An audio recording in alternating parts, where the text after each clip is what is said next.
This is wrestling.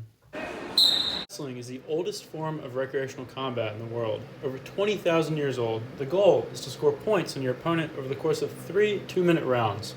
The winner is determined as the wrestler with the most points or by pin. A pin is when a wrestler is immobilized with both of his shoulder blades flat on the mat, ending the match. Most sports require a lot of protective gear.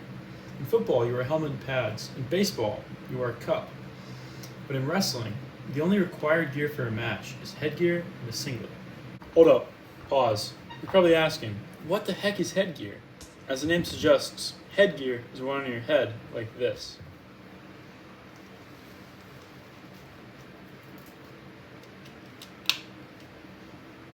And, while it is technically worn on your head, it does little to protect you. Headgear will not prevent concussions or limit blunt trauma to the head. It is made to protect your ears, as the sole purpose of headgear is to prevent cauliflower ear. My ear is going to turn into cauliflower? Well, maybe, but probably not. But it is going to look like this. This is cauliflower ear. It is formed from the bursting of the blood vessels in your ears. The repeated impact of the soft tissue of your ears on the mat and the floor can damage your ears. The result is a blood-filled area of your ear which then swells. It is extremely painful to the touch, and over time, the swelled area will harden and form cartilage, permanently misshaping your ears. The best way to prevent cauliflower ear is to wear your headgear. Protective equipment for the sport was only developed in the 1950s by a former wrestler, Cliff Keen. Pioneering the initial design for a circular headgear, all other designs have flowed from his. Click! The metallic snap of a metal button briefly rings through your ears, muffled by the foam pads that now cover both ears.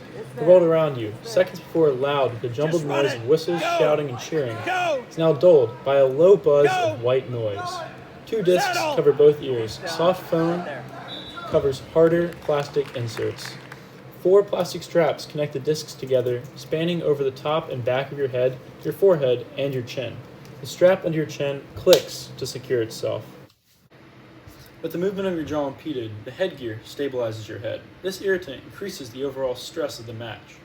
While not meant to prevent concussions, this invokes a sense of security, as the headgear seems to be more protective than it actually is. Wrestling is an intensive activity resulting in lots of sweating. The consequential smell of sweat, both yours and your opponent's, is linked with your headgear.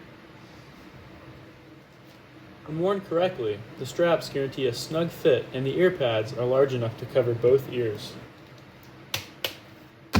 Headgear is also a wrestler's chance at self-expression. There are many different styles and types of headgear on the market, and different styles have certain stereotypes associated with them. My headgear is the Cliff Keen design. It's commonly worn in the wrestling community. Clean and simple, it's sized with plastic straps and buckles, neatly tucked under the foam padding. The result is a clean, professional look. The triangular shape. These wrestlers are usually entry-level. The headgear is not as comfortable, and the straps are tightened with Velcro. Less effective.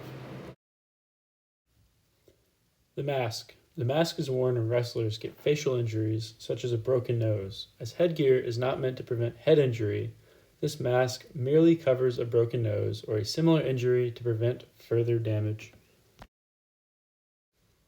How wrestlers wear their headgear can tell you a lot about how they wrestle.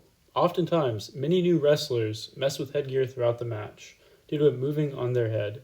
This is a sign of inexperience, as they have not yet figured out how to configure the headgear to themselves, or they lack the confidence while wearing it.